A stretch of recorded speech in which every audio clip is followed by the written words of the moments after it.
Welcome, folks. I am Jaby Koay, joined by ACHARA KIRK. What's up? We're continuing on with Star Wars Visions, Episode 3, The Twins. So, I really enjoyed Episode 1, The Duel.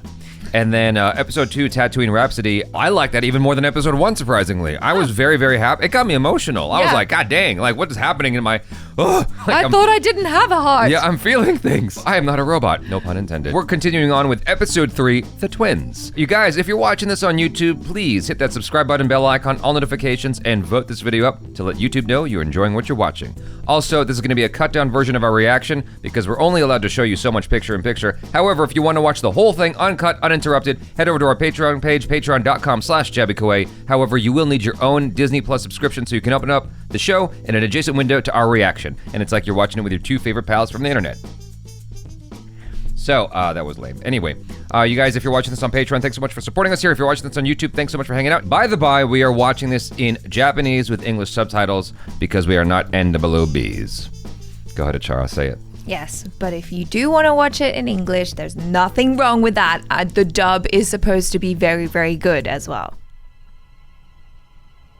Do you see a shadow? Why I see is a there shadow. Space? Yeah, there's a ship there. Yeah, it's a Star Destroyer. ship-shaped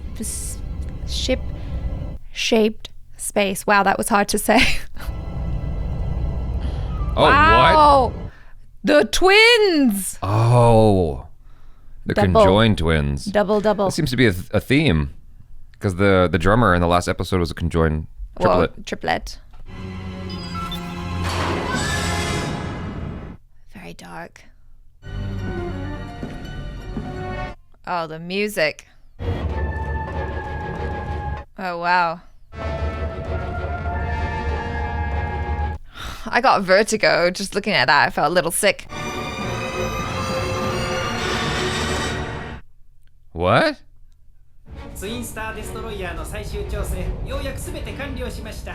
ご命令いただければいつでも出撃可能な状態です。私 B2ON もお待ちしておりました。それはもう長いこと、私たち帝国の残党がアム様と彼様をお預かりしてから幾星そう。泣くな B2ON。我らはこの力で再び銀河に秩序をもたらす。誰も成し得なかったことだ。Wow. 例の超兵器、ついに完成したか。はい。中央ブロックにある動力源から高純度のエネルギーを引き出し、アム様と彼様がお召しになっているダークアーマーへ収束させることで生成されたダークエネルギーを使用。It's very expository, but I guess it's necessary. や2つ容易に破壊する威力を備えております。ただ差し出がましいようですが、そのダークアーマーはプロトタイプゆえ、アム様と彼様の身にどんな悪影響をもたらすものか心配です。 You have been warned. 手法を開け。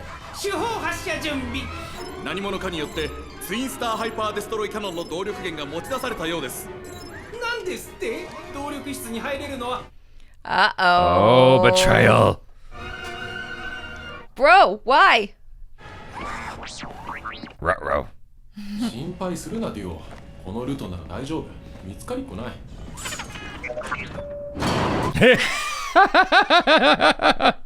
あ、お前が正しかったよ。おとなしく動力源をお戻しください。今ならまだアム様も。仕方ない。スタンモードに切り替えて撃て。 Like, did you really think that was gonna work, bro? ひるむな。続けて撃て。 I guess you had to try, right? Yeah, At least but one of then those guys had to think that was a bad idea. Then you have to fight your sister. I'm feeling like Avatar vibes.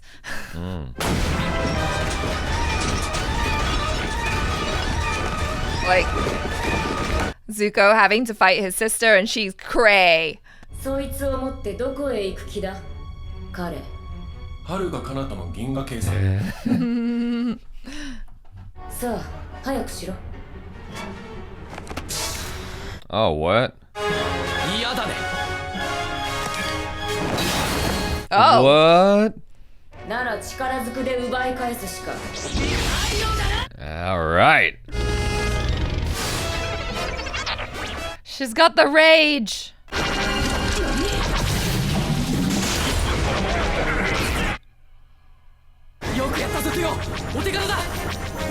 That was go.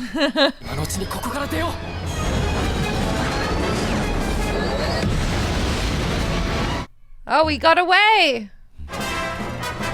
She's not gonna let him get away, though. It was very dramatic with the clouds parting. Yeah.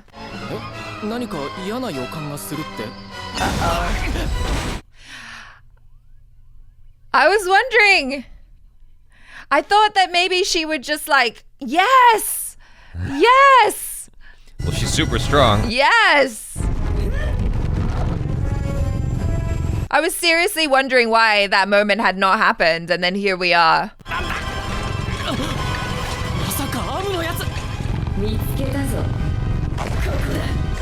Dang.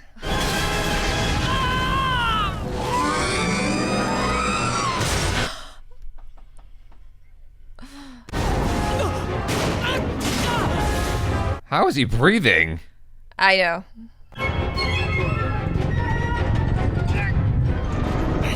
Oh! Oh no, oh no.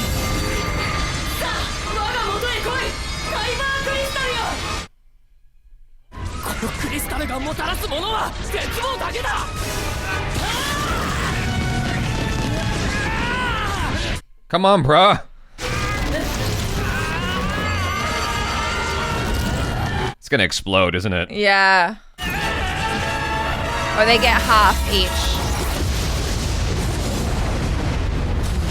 Look at that. When you don't share your toys, it just falls apart, doesn't it? Oh.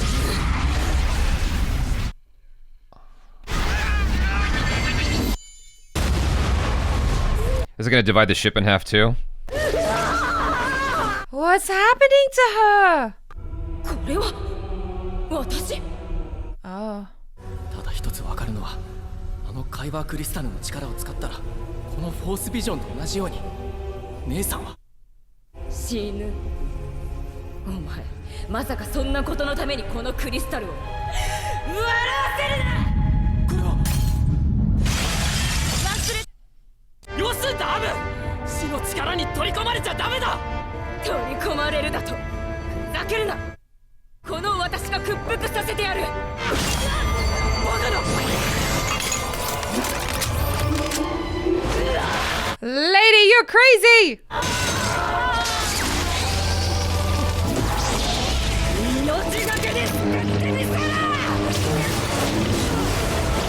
Damn.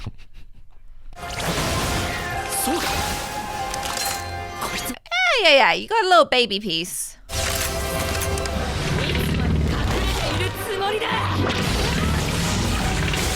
Oh. Damn.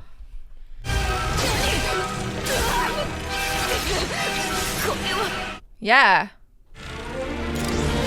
Oh. Oh,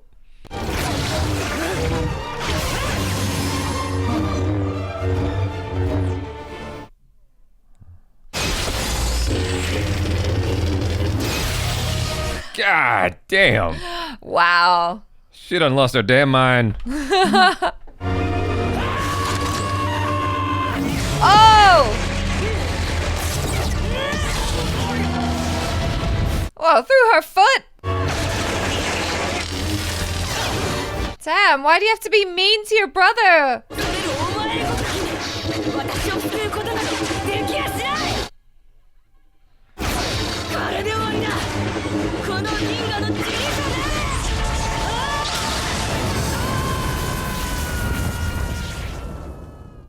Again, how is he breathing? Yay, I knew it.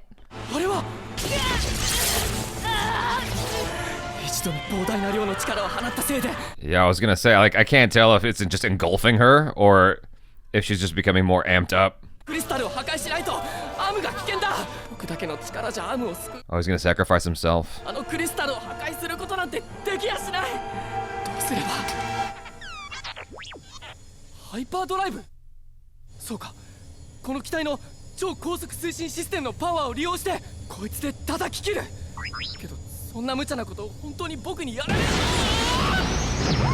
Oh. Our duo is like, we're just gonna do this, bitch. Yeah.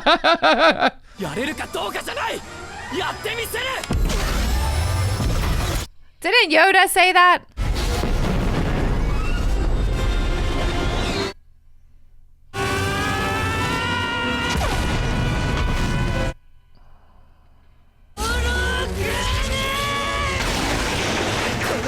さで失えば誰かのためじゃない。生きてさえいれば自分の運命は自分自身で選ぶことができるんだ。 Yes! Don't be a slave! Come on! What the hell?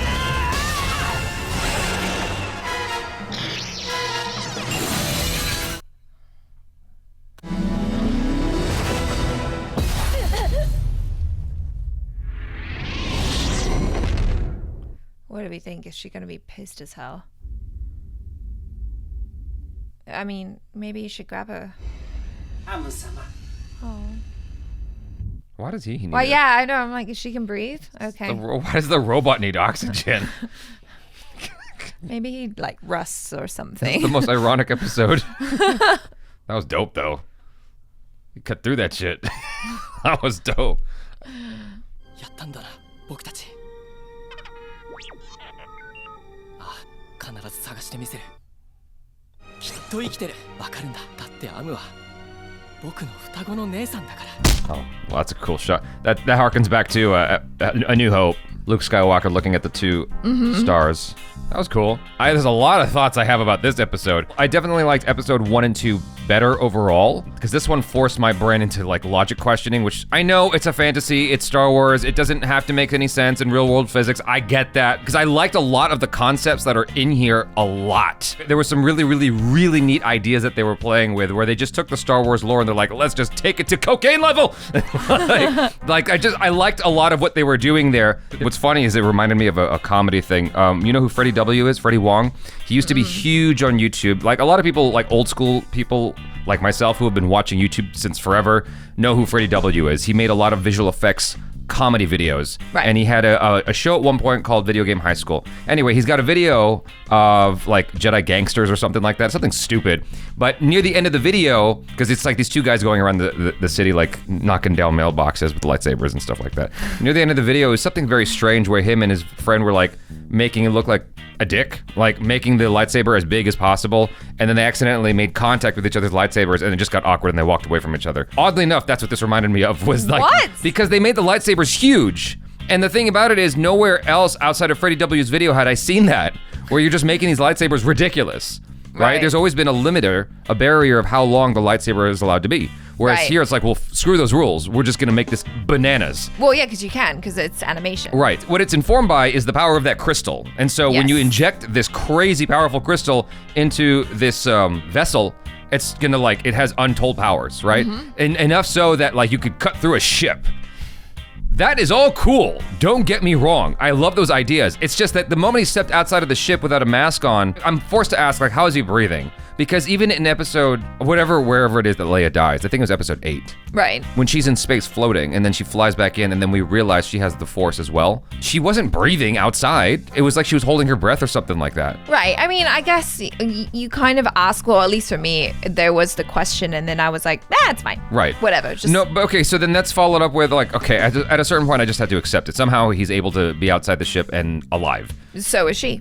And so is she, right, both of them.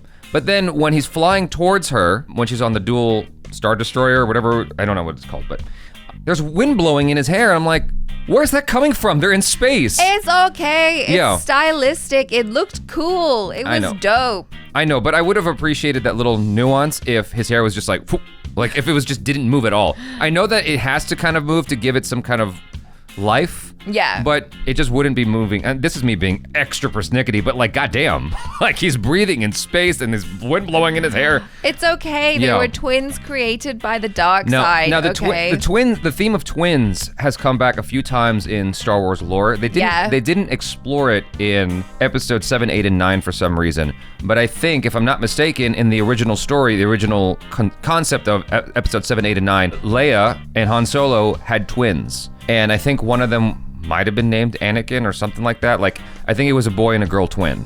Right. Kind of like Luke and Leia. I can't remember exactly. Those of you who are hardcore Star Wars fans, way more than I am, would know that. But I just remember there was supposed to be a story of twins that just got dropped for the sake of whatever the final rendition of episode 7, 8, and 9 is. Because then they only had Kylo Ren. Exactly. Then, right? But like Luke and Leia were twins, and then like Han Solo and Leia also had twins. It was like this running theme in the story. Well, I think for me, the idea of twins, at least what they're exploring here, is this idea of duality, right? Right. It seems like you have one darker twin and one twin that I suppose veers more towards. Well, it's yin and yang. Yeah, the good side, right? And so the thing that keeps popping up thematically for me, at least in the past 3 episodes, is this idea of freedom, right? Of choosing your own destiny. Yeah. And here he does the same, because he's been told his whole life, you were made for the dark side. You were twins born of the dark side, and his sister like fully embraces that, and she's like 100% all for the cause. And then he has had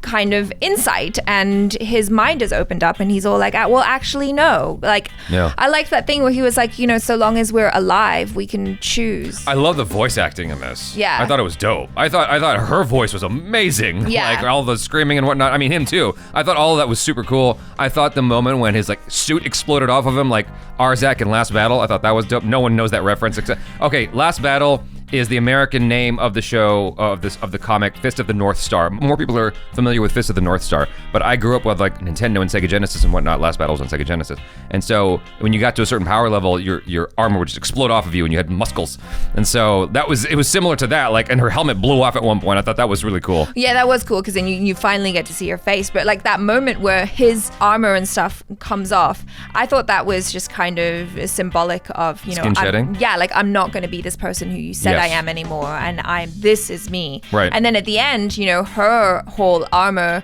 gets blown away as well. And so I'm wondering if that's kind of indicating that maybe, she'll have a change of heart, or she'll do what he suggested and kind of figure out her own path for herself. Right. Because it seems like their whole life, they've only been told what to do. Right. Yeah. This has actually reminded me of the very original Star Wars story, which is, Luke is trying to save Darth Vader from the dark side. He's trying to rescue him from the dark side. Grievous, General Grievous, that's his name. I think in our episode 1 reaction, I was trying to refer to Grievous from episode 2, and here they did something similar where she had multiple arms, again, like General Grievous. I think that's how he's referred to in episode 2. Anyway, the thing that always bothers me about that they also kind of messed up here for me personally, is that you have this person with 6 arms, 6 lightsabers. Yeah. The other person has 1. How come, like, when he goes to strike her, she blocks it with all 6? And I'm like, why wouldn't you like go and poke him on the ribs or something? You know what I'm saying? Know. It's just kind of weird. And so I thought that they could have handled that a little bit better. I mean, with anime, it's like you have even more freedom. Like they could have done something cool where he like drops down and his lightsaber's even longer. So I don't know. They could have done something. Nevertheless, going back to what we were talking about earlier, what would you want to say? No, I mean, I thought that they were pretty damn creative with what they did. Like that bit where he comes in at first with the lightsaber, and then all of her ones were like wrapped around. Yeah, that was cool. That was really cool. Yeah, that's different. That's very different from what we have seen. And I thought that was really cool. Like a lot of the ideas expressed in this episode. I don't know how much it makes sense with Star Wars lore in general, but him being on the X-Wing, where did he get that from? But him being on the X-Wing and cutting through everything, including breaking her crystal, I thought was so dope. Like, it's so anime. It's like anime to the max. It's like, yes to everything. Yeah. We'll do all the things. Why not? Yeah, I thought that was really cool. It's a nice way to take the Star Wars, like, the stuff you're familiar with, the Star Wars ideas, and just take it to cocaine level. Like, I just thought that was really neat. Yeah, and like the little callbacks and everything are really sweet as well. Like, where our duo told him, like, there is no try, only do. Oh, yeah, sure. Yeah, It was a nice touch at the end, calling back to Episode 4, A New Hope, with Luke looking into the dual sunset. It's actually, very symbolic, isn't it? The dual sunset. The dual sunset. Yeah, this is actually something, even though I got my complaints about how this episode operated, I wouldn't mind coming back and revisiting this particular story and seeing where it goes. I thought it was actually really neat. Finding out why exactly, other than what they hinted at here, like how exactly did he break from being dark? Because when you're like born and bred in that, like why would you go good? Why would you break good? Yeah. You know what I mean? Because that's your path. No, I mean, and I guess like that's also, the balance and the force, right? Because they created twins, but the Force always has to be balanced. Isn't that Sure, the yeah, I whole mean, goal? Yeah, I know, I get it. Yeah. Yeah. No, I get what you're saying. I thought for sure they're gonna do a thing where they like cut the ship in half so they each have their own now. Yeah, I did think about that. I mean, it was very cute, all of the twinsy stuff that they were doing. It's Right. like, we're twins. You get one half, I get the other half. Yeah. We work together. Yeah. But like, I really liked his character. He was just such a cool character because he had so much love, so much love for his sister and this hope of, I think that I can help her see sense. Right. I enjoyed that aspect of it, but emotionally I connected with the first two more, I think. Sure. Even though this had more to say and more going on, for some reason I connected with the first two, especially episode 2. I connected with that one way more. Like, I felt so much. I did feel something here when he's like, no, I'm gonna like fight for her, and then like he breaks the crystal. I thought that was all really cool and it was a nice touch. But yeah. Oh, I mean, it's not terrible. Like, I liked this episode, don't get me wrong. It was fun. I just like the previous 2 better. But it still has me super excited to go on to episode 4 of Visions. So you guys, thanks so much for hanging out with us. If you're watching this on Patreon, thanks for supporting us here. If you're watching this on YouTube, please hit that subscribe button, bell icon, all notifications, and vote this video up to let YouTube know you enjoyed what you watched. I'm Jaby Koay. This is ACHARA KIRK. Peace out.